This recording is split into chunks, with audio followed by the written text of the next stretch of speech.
자, 오늘은 죄 용서가 어디 쉽습니까? 라는 제목으로 하나님 말씀을 나누겠습니다. 1994년에 개봉을 해서 전 세계적으로 감동의 물결을 선사했던 쉰들러 리스트라는 영화가 있습니다. 혹시 보신 분 계신지 모르겠습니다. 저는 극장에서만 3번을 봤습니다. 굉장히 긴 영화이고 흑백이고 굉장히 암울하기도 한데 실화를 바탕으로 만들어졌고요. 이 오스카 쉰들러는 동유럽 체코의 기업가였습니다. 근데 2차 세계대전 때 독일군 나치의 군수품을 제조하면서 많은 부를 축적했습니다. 그러던 어느 날 유대인들이 무참히 학살당하는 이 모습들을 보고 큰 충격이 빠집니다. 그동안에는 돈 버는 데만 혈안이 돼 있었던 정말 마음이 너무 강팍했던 사람인데 그 마음에 뭔가가 지금 온 거죠. 그래서 이제는 자기의 막대한 자금으로 독일군을 매수해서 포로 수용소에서 죽을 날만 기다리고 있는 유대인들을 자기 공장으로 데리고 와요. 공장으로 데리고 와서 그 사람들을 분명히 일도 잘 못함에도 불구하고 계속 매수를 해서 사람들을 끄집어내는 거죠. 그가 구해낸 숫자가 무려 1,100여 명에 달한다고 합니다. 그러면 후손이 얼마나 많이 번성했을 것이며 지금 얼마나 많은 사람들이 살아가고 있겠습니까? 그는 체코인임에도 불구하고 현재 이스라엘 땅의 시온산 국립공원에 묻혀있고 사람들이 이 넓은 묘지에서 그 많은 묘들 중에 어떻게 이 사람 묘를 찾을 수 있나 쉽게 볼 수 있다고 그래요. 가장 많은 돌이 올라가 있는 묘지. 그러니까 많은 사람들이 지금도 그의 묘 위에 이렇게 돌을 얹어놓고 가고 있다고 하죠. 이 영화는 용서에 대한 상반된 두 장면이 나옵니다. 여러분 보시기에 모자를 쓰고 있는 사람은 이 포로 수용소의 소장이었고요. 그리고 옆에 있는 사람이 바로 주인공 오스카 쉰들러입니다. 이 용서에 대한 두 장면 중에 하나는 이 독일군 장교 사진에 나오는 아몬 괴트라고 하는 포로 수용소장이 용서하는 장면입니다. 그는 아침에 일어나면 뭐부터 하냐면 바지만 입고 상반신은 탈의한 상태에서 포로 수용소가 내려다 보이는 높은 언덕에 이 숙소가 있는데 그 숙소에서 나와서 긴 총을 들고 이렇게 망원경이 달린 긴 총을 들고 베란다에 나가는 거예요. 그리고 입에는 담배 하나를 물고 있다가 저 밑에 포로 수용소에서 포로들이 움직이는 장면을 보면서 멈춰 있거나 앉아 있는 사람이 있으면 담배를 놓고 쏘고 그러면서 하루를 시작하는 거예요. 그런 정도로 굉장히 악한 사람입니다. 어느 날 쉰들러가 소장을 찾아왔습니다. 이 광기를 좀 막고 싶었어요. 너무 기가 막히니까. 그래서 조심스럽게 이런 이야기를 합니다. 진정한 권력이 뭘까요? 진정한 권력은 누군가를 죽일 수 있는 능력이 있다고 해서 죽이는 것이 권력이 아니라 오히려 죽일 만한 능력이 있는데도 용서해 줄 수 있는 것이 진정한 권력입니다. 라는 이야기를 했습니다. 이 이야기를 듣고 이 소장은 한참을 생각해 봐요. 그러더니 거울에다 대고 혼자 손을 펴서 내 죄를 사하노라. 이렇게 마치 예수님 흉내를 내듯이 거울을 보고 몇 번을 이렇게 하면서 자기 스스로 혼자 막 뿌듯해 하는 거예요. 내 죄를 사하노라. 한번 해볼까? 라고 하는 거죠. 마침 욕실에 갔더니 그 포로 중에 소년 한 명이 욕조를 열심히 닦고 있습니다. 그런데 그때 무슨 세제가 뭐 좋기를 하겠어요. 그냥 별로 좋지 않은 비누로 거품을 내서 열심히 닦고 있어요. 근데 아무리 닦아도 이 욕조가 깨끗해지지 않는 것을 이 소장도 알고 소년도 압니다. 이 소년은 자기가 이 욕조를 깨끗이 닦지 못하면 죽을 것이다라는 걸 알았어요. 그런데 이때 소장이 그냥 가라고 그냥 이야기를 하는 거예요. 평소 같으면 이럴 사람이 절대 아니에요. 내가 너를 용서하노라 그냥 돌아가라 라고 이야기를 합니다. 소년이 빠져나가니까 자기가 그런 이야기를 한 게 너무너무 뿌듯했던 겁니다. 소년은 이 상황이 오히려 낯설고 불안하지만 이 소장의 집을 나와서 언덕을 내려가기 시작합니다. 그런데 이 소장이 욕조를 쓱 한번 문질러 보더니 하필이면 그때가 자기 손톱에 낀 것을 발견하게 됐어요. 그리고 나서 잠시 후에 총성이 3발이 울리게 되고 그 다음 장면은 피 흘리고 쓰러져 있는 이 소년의 모습이었습니다. 또 다른 용서가 있습니다. 이 장면은 영화의 마지막 장면인데요. 이제 독일이 전쟁에 패하게 되죠. 공장의 유대인들도 자유를 얻게 됩니다. 물론 그 공장에도 감시하는 독일인들이 있는데 원래 독일의 지치는 뭔가요? 포로들을 다 죽이고 흔적을 없애고 퇴각을 해야 되지만 그때 이 신들러가 이 마지막에 이런 악을 저질러서 당신들 양심, 끝까지 양심을 이렇게 팔지 말라라는 이야기를 해서 이 독일인들이 다 무기를 놓고 그냥 다 빠져나갑니다. 이제 신들러는, 도망자가 돼요. 이렇게 좋은 일을 해놓고 어떻게 도망자인가? 그래도 객관적으로 놓고 볼 때는 군수품 제조한 공장의 사장이기 때문에 이 사람은 체포당하면 죽임을 당하게 됩니다. 그래서 어쩔 수 없이 이 공장에서 살아남은 유대인들과 헤어져 도망자가 돼야 됐는데 이 살아남은 유대인들과 헤어지는 그 장면이 이 영화의 가장 아름다운 장면이죠. 유대인들은 그가 아니었으면 이미 가스실에서 이미 사라졌을 그런 목숨이기에 너무 고마웠습니다. 그런데 신들러는 자신이 이제 타고 도망할 그 차를 만지면서 이 차만 팔았어도 내가 얼마나 많은 사람을 구했을까. 그리고 여기 나치 배지가 있었는데 이 배지가 금으로 되어 있어서 이 금 배지만 팔았어도 2명을 살렸을 텐데 라고 하면서 후회하는 그런 내용이 나옵니다. 그러나 이 유대인들은 이미 충분히 많이 살렸습니다. 이미 충분히 많이 살렸습니다. 그들의 금리 몇 개를 빼서 녹여서 반지를 제작해서 선물하는데 그 반지 안에 히브리어로 뭐라고 되어 있냐면 한 영혼을 살리는 사람은 세상을 살리는 사람이다 라는 그런 글귀가 달려 있습니다. 탈무드의 교훈이라고 해요. 그런데 이 사람은 이 주인공은 계속해서 한 명이라도 더 살릴 수 있었을 텐데 내가 하지 못했어. 내가 얼마나 많은 돈을 허비했는지 당신은 모를 거야. 내가 얼마나 많은 돈을 허비했는지 당신은 모를 거야 라고 하면서 이 사람들과 부둥켜서 엉엉 울게 되죠. 자책을 하면서 끝까지 용서를 구합니다.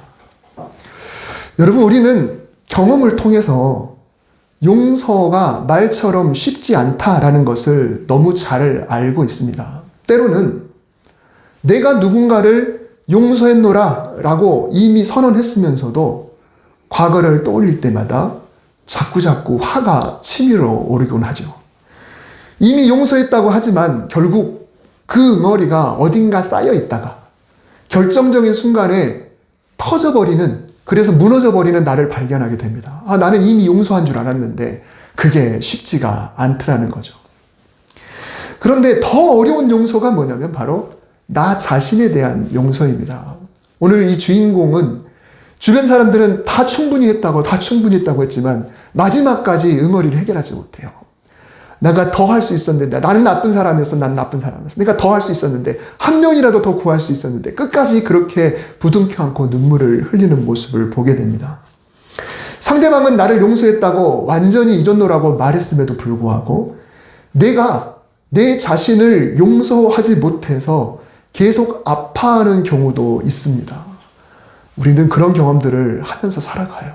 늘 자책하죠. 이미 내 잘못이 아닌데 그래도 나는 그게 내 잘못이야. 그게 평생을 내 생각 안에 따라다니면서 살아가게 되는 것이죠. 인간의 용서는 이처럼 한계가 있습니다. 용서한다고 말하기도 어렵고 100% 용서하기도 어렵고 또 내 잘못을 용서했다는 말을 들어도 여전히 죄책감에 사로잡혀서 살아가는 게 바로 사람입니다. 그만큼 죄 용서가 어렵습니다.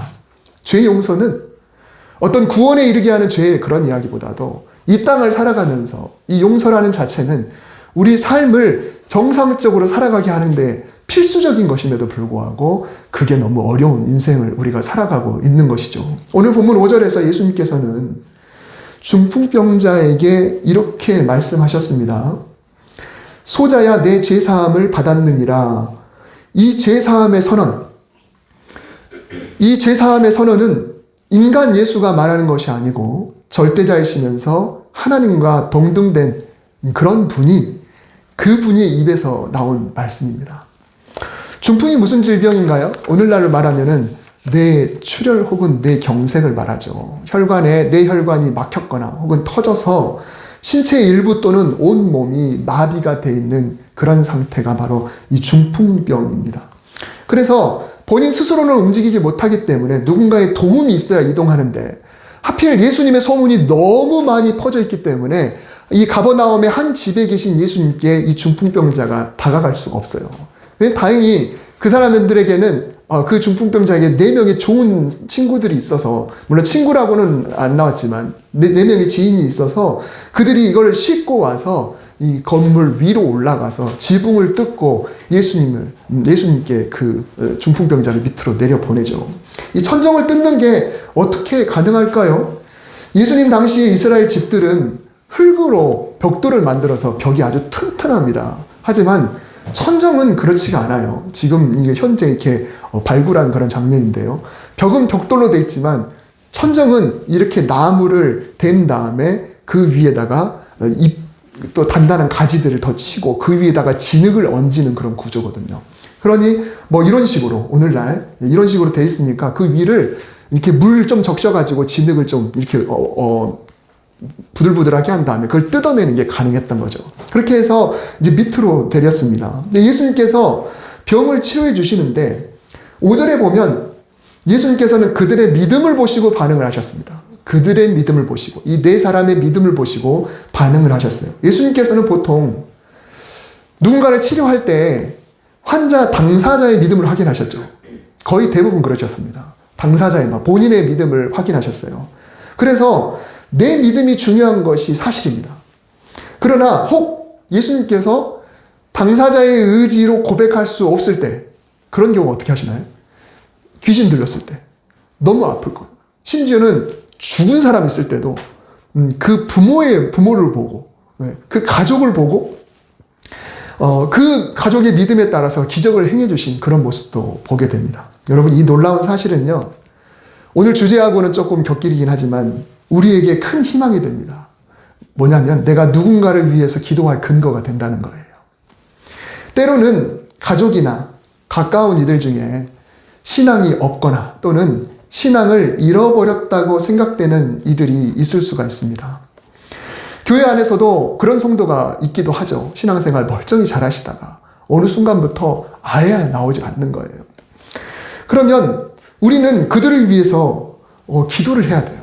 물론 그분들이 당신의 입술로 다시 한번 믿음을 고백하고 그분들의 신앙이 돌아오면 그게 제일 좋겠죠. 그러나 우리가 끝까지 포기하지 말아야 할 것은 그들을 향한 우리의 간절함과 우리의 사랑이 하나님께 전달될 때 우리의 믿음을 보시고 하나님께서 그분들을 손드실 수 있다라는 것을 오늘 말씀을 통해 깨달을 수 있습니다. 이 말씀에 의지해서 우리는 또 얼마든지 누군가의 질병을 위해서도 기도할 수가 있어요. 우리가 그 사람이 믿어야지, 그 사람이 나을 거를 믿어야지, 그 사람이 예수님을 믿어야지 그렇게 생각하지만 오늘 중풍병자는 자기가 어떤 사람이었는지 그 사람의 의지가 뭔지는 성경에 전혀 나오지 않습니다. 다만 예수님께서 보신 것은 지붕을 뚫고라도 이 사람을 내려준 그 4명, 그들의 믿음을 보시고 예수님이 주권으로 이 중풍병자를 고쳐주신 사건이죠.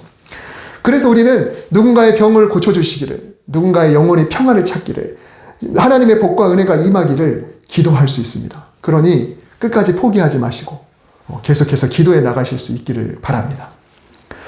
근데 오늘 5절을 다시 보면 예수님께서는 왜 내 병이 나았느니라 라는 말씀 대신에 내 죄사함을 받았느니라 라고 말씀하셨을까요? 병 고침과 죄사함이 도대체 무슨 상관이 있길래 내 병이 나았느니라 라고 하지 않으시고 내 죄사함을 받았느니라 라는 이야기를 했을까요? 예수님의 말씀에 대한 서기관들의 반응을 보면 짐작을 해볼 수가 있습니다. 6절에 7절 보면 서기관들이 그 장면을 보면서 속으로 이렇게 생각했어요. 죄를 사하실 수 있는 분은 오직 하나님 한 분뿐이신데 이 사람이 어찌 감히 죄를 사한다고 말하는 거지? 라는 거예요. 하나님 한 분 외에는 누가 죄를 용서할 수 있겠는가? 라고 생각을 했습니다. 맞는 말이죠. 하나님 외에 누가 죄를 용서할 수 있습니까? 그런데 예수님께서는 그들의 생각에 대해서 8절에서 이렇게 질문하세요. 너희들은 왜 그렇게 생각하느냐? 이 질문은 이런 겁니다. 너희들 말 한 번 잘했다. 죄를 사할 수 있는 분이 오직 하나님 한 분뿐이라고 너희들이 분명히 말했지? 라고 예수님이 되물으시는 거예요. 뭔가 뉘앙스가 비꼬는 것 같은, 여러분 그렇게 연상하면서 이 말씀을 보시면 돼요. 너희들 어찌하여 이것을 마음에 생각하느냐? 너희들 한번 말 잘했다. 예를 들면 이런 겁니다. TV에서 시골 밥상에 대한 방송이 나오고 있어요. 그것을 심취하고 있던 남편이 역시 한국인은 집밥이 최고지라고 말을 했다고 칩시다. 그랬더니 아내가 당신 말 한 번 잘했어요. 당신 입에서 그런 말이 나오는 게 참 신기하네요. 라고 이야기했어요. 자, 그러면 지금 이게 어떤 뉘앙스인가요? 이 남편은 분명히 인스턴트 음식을 좋아하거나 혹은 집밥을 잘 안 먹고 늘 외식만 추구하거나 그랬다는 것을 충분히 알 수가 있죠. 지금 예수님이 하신 말씀이 그런 겁니다. 내 죄를 사하노라 라고 선언을 하실 수 있는 분은 오직 하나님이신데 실제로 그 선언을 누가 하고 있었나요? 당시에 종교 지도자들이 하고 있었다는 것이죠. 하나님 한 분만이 죄를 사할 수 있는 분인데 서기관들은 율법을 그렇게 해석하고 그것을 적용하는 바리새인들도 그렇고 현장에서 직접 주관하는 제사장들도 그렇고 하나님이 죄를 사하시는 분이라고 분명히 말은 하면서 사실은 자기들이 율법의 해석의 권리를 갖고 자기들 멋대로 누구는 죄인입니다. 누구는 아닙니다. 이 사람은 죄사함을 받았습니다. 이 사람은 아직도 죄인입니다. 라고 판결을 하는 그런 입장이었다라고 하는 것입니다. 그래서 예수님은 오늘 이 중풍병자는 죄인인데 왜 죄인이냐면 중풍병자가 성전에 들어갈 수 없기 때문에 죄인인 거예요. 성전에 들어갈 수 없으면 하나님께 제사를 지낼 수가 없습니다. 속죄 제사를 지낼 수가 없으니까 자기 죄를 용서받을 수 있는 방법이 없는 거예요. 그러니 중풍병자로 있는 한 성전에 들어가지 못하는 한 제사장들에 의해서 죄인으로 평생 살아야 되는 거죠. 죄사함의 권세는 하나님께만 있는데 그런데 이 중풍병자는 죄인으로 살아가야 되는 거예요. 그 판결을 사람이 하고 있는 것이죠. 그래서 예수님께서는 이 죄사함의 권세가 누구에게 있는가? 하나님께 있는데 그 하나님께 있는 것이 누구를 통하여서 성사가 될 수 있는가를 직접 보여주시기 위해서 예수님께서 직접 죄사함의 선언을 하셨던 것입니다. 당시 유대인들이 다 알고 있는 죄사함의 원리를 그대로 이용하신 거예요. 우리가 복음서를 읽으면서 예수님이 꼭 사람 병 고칠 때 네 죄사함을 받았느라는 표현들을 할 때 오늘 이 말씀들을 염두에 두면서 읽어보시면 훨씬 더 이해가 되실 겁니다. 왜 병 고치는 사람한테 꼭 네 죄사함을 받느라는 이야기를 도대체 왜 하시는가? 죄사함의 권세가 하나님께 있는데 하나님이신 예수님이시기에 이 사람에게 죄사함의 선언을 해주시는 거죠. 이제 이 환자에게는 어떤 일이 벌어질까요? 그동안 몸이 아프다는 이유로 부정한 환자라는 이유로 죄인이라는 이유로 누리지 못했던 삶의 자리가 있습니다. 이 사람은 가족이 자기 몸을 만졌다가 부정해질까봐 늘 격리된 생활을 해야 되고요. 그때 나병 환자들과 마찬가지입니다. 성전에 못 들어갑니다. 동네 사람들과 친하게 지내지도 못해요. 이 지인들은 정말 대단한 사람들인 거예요. 네 사람은. 가족과 함께 누리지 못했던 행복을 되찾을 수 있고요. 한 마을에서 이제 이웃과 함께 할 수 있습니다. 유대인 공동체 안에 떳떳하게 들어갈 수 있고 회당에도 들어갈 수 있고 성전에도 들어갈 수가 있습니다. 하나님께 마음껏 예배드릴 수가 있습니다. 즉, 이 사람의 죄사함의 선언은 관계의 회복이고 동시에 자기 자신을 되찾는 너무나 복된 일이었다라는 것입니다. 그래서 예수님께서는 11절에서 일어나 네가 이곳까지 누워 있었던 그 들것을 가지고 네가 그걸 들고 직접 집으로 가라라고 말씀을 하셨다는 거예요. 이제 이 사람이 들것을 자기 손에 든 어깨에다 끼고 집에 들어가게 됐을 때 그 장면을 보고 있는 사람들은 누구라도 다 가까이 올 거예요. 이제는 누구와도 서로 인사를 하게 될 것이고 가족과 함께 포옹도 할 수 있는 것이고 이제는 제사장이 갈 수 있는 것이고 회당에 갈 수도 있는 것이고 모든 삶이 정상으로 돌아갈 수 있다라는 것을 예수님께서 그 사람에게 주신 겁니다. 그게 은혜라고 하는 것이죠. 예수님께서 누군가를 고치시면서 죄가 사함받았다라는 말씀을 하시는 것은 곧 이제는 네가 누리지 못했던 그리고 네가 정말 억압되어 있었던 그 모든 삶의 자리가 정상으로 돌아가야 된다라고 하는 그런 복된 선언이셨던 것입니다. 여러분, 우리가 누군가를 용서하지 않거나 또는 누군가에게 용서받지 못하면서 과연 진정으로 행복하다라고 말할 수 있을까요? 언제나 우리 마음 한구석에 누군가 화해하지 못하면 내 행복의 일부분이 늘 빼앗겨 있고 언젠가는 그 빼앗긴 부분이 내 행복마저 그냥 더 영역을 침범해서 행복을 잠식해버린 일까지 벌어지게 되죠. 용서는 너무 어렵습니다. 내가 용서하는 것도 어렵고 누군가한테 용서받는 것도 어렵고 내 자신을 용서하는 것도 너무너무 어렵습니다. 그런데 예수님께서는 이 용서의 문제가 당신을 통해서 해결될 수 있음을 오늘 본문을 통해 선언해주고 계십니다. 이제는 용서받지 못한 사람으로서의 그 늘 죄인된 느낌, 이런 것으로부터 해방될 수가 있습니다. 용서하지 못한 사람이나 또 그 증오와 미움을 안고 있는 그 사람과의 만남이 회복될 수가 있습니다. 끝까지 해결하지 못한 그 숙제 같은 문제도 해결할 수 있게 되는 것이죠. 나 자신에 대해서도 마찬가지입니다. 내가 나를 용서하지 못하는 부분이 있을 수가 있습니다. 여전히 그때 왜 그랬을까? 그때 내가 왜 그랬지? 왜 그때 그 선택을 했을까? 라고 하는 겁니다. 그것이 늘 나를 옥죄고 있을 때 그걸 해결하지 못하면 죄책감이 어느 순간 불쑥불쑥 일어나게 되죠. 괴롭지요. 낮은 자존감에 허덕이게 됩니다. 그러면 정상적인 삶이라고 말하기가 어려운 것이죠. 근데 예수님은 당신을 통해서 정상적인 삶으로 돌아가기를 원하셨다라는 것입니다. 사람의 힘으로는 어려워서 그리고 제사장의 힘으로도 불가능해서 하나님이신 예수님을 통해 그 문제를 해결해 주신 것입니다. 내 죄사함을 받았느니라. 즉 이제는 너의 삶이 회복되었다. 이제는 끊겼던 인간관계가 회복되었다. 이제 너는 너의 질병에 한탄할 필요가 없다. 사랑하는 가족과 사랑하는 이웃과 공동체에 들어가거라. 이제 마음껏 예배자가 되어라. 이런 예수님의 그 은혜가 바로 이 중풍병자에게 일어난 것입니다. 여러분, 우리가 교회에 나오면서도 이 용서의 문제를 해결하지 못하면 뭔가 늘 찜찜합니다. 사랑이라는 말씀이 늘 우리에게 짐이 되고요. 뭔가 불편하고. 그리고 예배자로서도 참된 만족이 있을 수가 없습니다. 예수 그리스도를 통하여 우리에게 용서가 일어나게 될 때 우리는 정상적인 삶을 회복할 수가 있게 되는 것이죠. 고난주간을 보내면서 우리 죄 문제를 완벽하게 해결해 주신 예수님을 찬양할 수 있기를 바랍니다.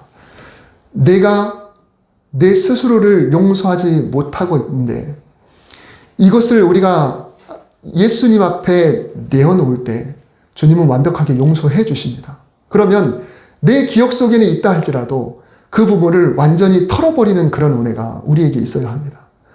누군가를 용서하고 싶을 때도 주님, 제가 그 사람을 용서하고 싶습니다. 주님 도와주세요라고 주님께 의지하며 나아갈 때 주님은 그 문제를 완전히 털어버리고 우리의 삶이 정상으로 돌아갈 수 있도록 주님께서 도와주실 겁니다.